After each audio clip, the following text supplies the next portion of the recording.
덜 먹어야 되는 거 아닌가요? 지방을 너무 많이 섭취하지 말아라. 포화지방산을 과잉 섭취하지 말아라. 소고기, 돼지고기, 닭고기 마음껏 먹어도 된다.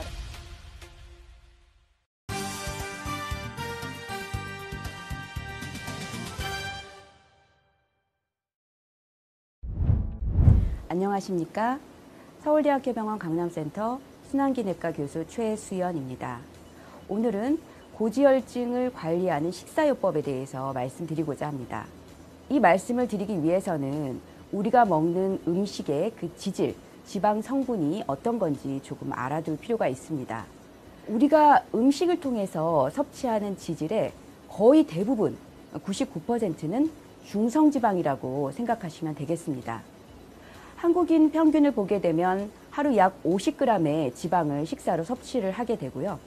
약 250에서 350mg 정도의 콜레스테롤을 섭취하고 있습니다. 즉, 우리가 섭취하는 지방의 대부분은 중성지방이다. 이렇게 아시면 되겠습니다. 잘 아시는 바와 같이 지방은 식물성 식품에도 있지만 동물성 식품에 더 많이 들어 있습니다. 또 대개 동물성 식품에는 포화지방산이 많고요. 식물성 식품에는 불포화지방산을 많이 함유하고 있습니다. 심장병을 일으키는 주요 위험인자라고 알려져 있는 LDL 콜레스테롤, 이것을 낮추는 식사요법은 무엇인가요? 라는 질문을 많이 받는데요. 식사 지침을 보시게 되면 LDL 콜레스테롤은 포화지방산을 많이 섭취할수록, 트랜스지방산을 많이 섭취할수록, 에너지를 과다하게 섭취할수록 높아진다라고 되어 있습니다. 그러면 포화지방산을 적게 섭취하고 트랜스지방산을 줄이고 에너지 과다를 방지하면 LDL 콜레스테롤 상승을 막을 수 있겠구나라는 것을 알 수 있겠습니다. 그런데 이걸 보고 한 가지 궁금하게 생각하시는 분들이 있으실 텐데요. 콜레스테롤을 낮추려면 콜레스테롤을 덜 먹어야 되는 거 아닌가요? 라는 것입니다. 사실 2010년 미국 영양학회의 가이드라인에는 이러한 그 심장병을 예방하기 위해서 콜레스테롤 섭취를 하루에 300mg 이하로 섭취하십시오라고 권고를 했습니다. 그런데 2015년에 이 문구가 삭제가 되면서 보통 사람의 경우에는 매일 달걀 1개, 당뇨 등 이런 만성 질환이 있는 분은 일주에 달걀 2-3개 정도는 괜찮다라는 문구가 나오게 되면서 우리나라 매스컴에서도 고지혈증, 콜레스테롤 먹는 거랑은 관계없다. 고지혈증 환자여도 콜레스테롤 마음껏 먹어도 된다라는 이런 기사가 나가기까지 했습니다. 그런데 이런 권고안이 바뀌게 된 배경을 조금 알아두실 필요가 있는데요. 콜레스테롤은 우리 몸에서 필요한 물질이기 때문에 일정량이 우리 몸에 공급이 돼야 됩니다. 매일 공급이 되는 이 콜레스테롤의 약 20-30%만이 음식을 통해서 우리가 공급을 받고 있고요. 70-80%는 체내 합성으로 공급을 하고 있습니다. 근데 이 콜레스테롤을 체내 합성할 때는 탄수화물이나 지방과 같은 다른 영양소를 대사하는 과정에서 나온 산물을 이용하게 되죠. 따라서 우리 몸의 콜레스테롤의 공급, 혈중 콜레스테롤에 미치는 식사의 영향은 매우 낮다라는 것을 이걸 통해서도 알 수가 있겠고, 또한 이 식사로 공급한 콜레스테롤은 흡수율이 한 반 정도밖에 되지 않습니다. 그래서 여러 가지 연구를 살펴보았더니 식이 콜레스테롤 섭취랑 혈중 콜레스테롤 사이에는 뚜렷한 연관관계가 없다는 것이 이제 알려지게 되었고, 사실상 콜레스테롤을 낮추기 위해서 식이 콜레스테롤만 제한하는 것은 크게 효과가 없다라는 것이 알려지게 되면서 이런 권고안이 바뀌게 된 것입니다. 그러나 여기에도 함정은 있습니다. 제 환자 중에도 달걀 유통 생산업을 하면서 매일 남는 달걀을 하루에 3개에서 5개 정도 1년 동안 드시고 오신 분이 있었는데요. 이 LDL 콜레스테롤이 무려 1년 만에 100에서 200 이상으로 급격하게 뛴 것을 알 수 있었습니다. 그래서 콜레스테롤도 이렇게 절대적으로 문제가 되지는 않지만 식이 콜레스테롤을 너무 많이 계속 섭취하면 혈중 콜레스테롤을 올릴 수 있다라는 것은 확실한 사실입니다.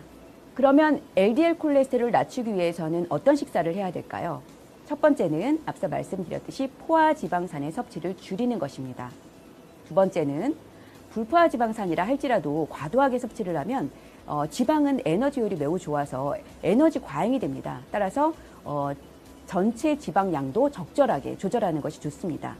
그렇지만 같은 지방을 섭취할 때에는 포화지방보다는 불포화지방산으로 섭취하는 것이 혈중 지질을 더 좋게 한다는 것이고요. 그리고 에너지 과잉이 되게 되면 결과적으로 이 고지혈증뿐만이 아니라 이런 내장 비만을 증가시키고 당 대사를 안 좋게 하기 때문에 당뇨병, 대사성 질환 이런 위험을 올릴 수 있습니다. 전체적인 에너지가 과잉이 되지 않게 조절하는 것도 매우 중요하겠습니다.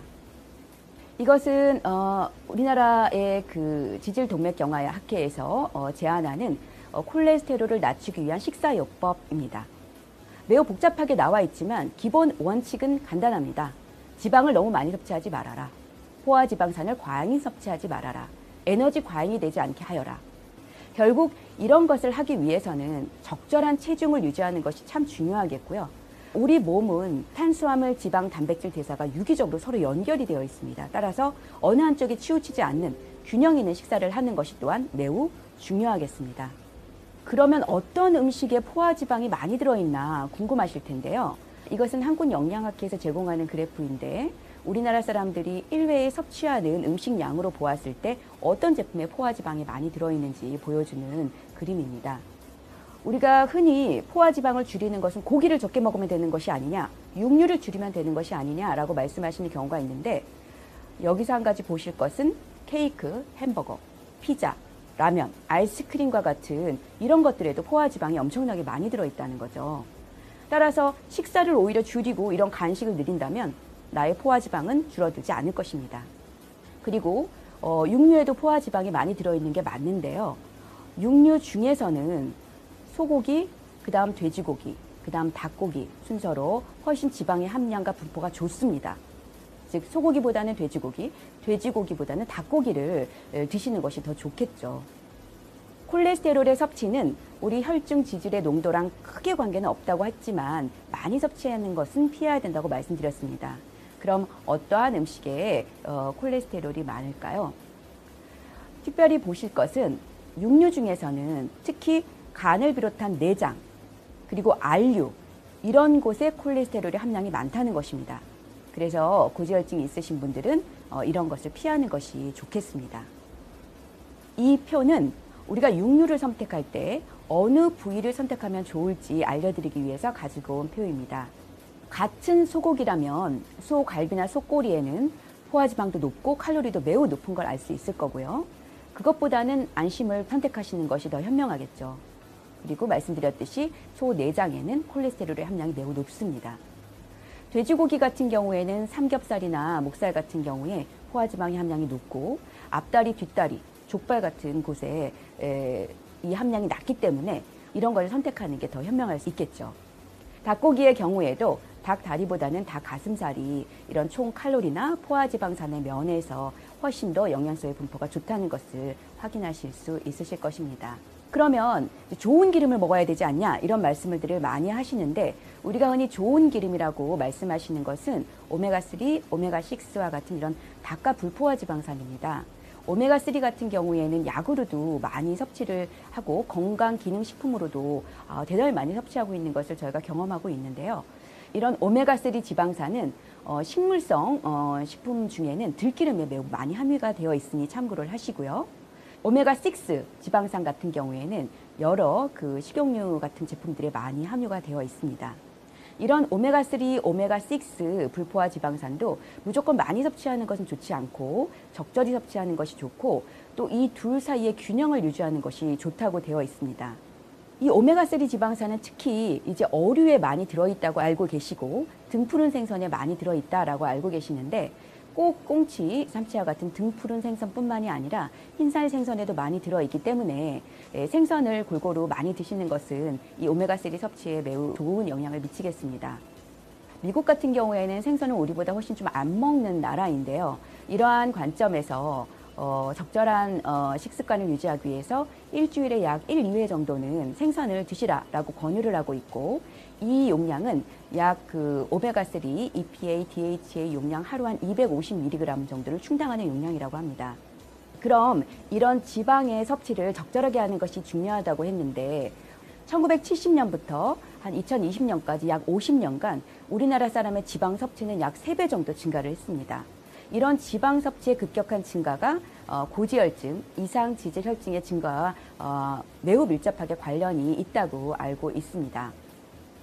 근데 이렇게 지방 섭취의 그 중요성을 강조하면 한 가지 문제점이 생기는 경우가 있는데요. 고지혈증으로 진단받으시고 지방 섭취를 줄이기 위해서 무조건 이 육류의 섭취를 엄격하게 줄이는 분들이 계십니다. 더욱이 문제가 되시는 분들은 65세 이상의 고령층이신데요. 우리나라 65세 이상의 연령층에서 식사 패턴을 보게 되면 지방과 단백질의 섭취가 급격하게 줄고 탄수화물의 섭취가 급격하게 늘어나는 이런 패턴을 보이고 있습니다. 아무래도 우리가 손쉽게 에너지를 섭취할 수 있는 게 밥을 많이 먹고 빵이나 떡, 이런 국수, 이런 거를 간단하게 먹는 것이 훨씬 더 편리하기 때문일 것으로 보고 있는데요. 이렇게 지방의 섭취를 과도하게 줄인다는 그런 명목으로 지방을 줄이면서 탄수화물을 오히려 과도하게 섭취하게 되면 이렇게 과도하게 남은 탄수화물에서 나온 포도당은 간이나 근육에 저장이 되고 결국 지방으로 바뀌게 됩니다. 내장 지방이 쌓이게 되고 이러한 내장 지방의 축적은 또 인슐린 저항성, 대사증후군, 당뇨병과 같은 이런 성인병으로 연결되기 때문에 적절한 단백질을 함유한 육류를 현명하게 선택하셔서 적절하게 선택하시는 것이 더 좋다라고 말씀을 드리고 싶습니다. 오늘은 LDL 콜레스테롤, 이상지질혈증, 고지혈증을 조절할 수 있는 식사요법에 대해서 말씀드렸는데 간단히 정리를 해보겠습니다. 고지혈증, 이상지질혈증을 줄이기 위해서는 총 지방의 섭취를 줄이는 것, 특히 포화지방산과 트랜스지방의 섭취를 줄이는 것이 중요하겠고 에너지 섭취에 과잉이 되지 않게, 즉 적절한 체중을 유지하는 것이 매우 중요하겠다. 그리고 무엇보다도 균형 잡힌 식사를 하는 것이 매우 중요하겠다는 점을 다시 한번 강조드리고 싶습니다.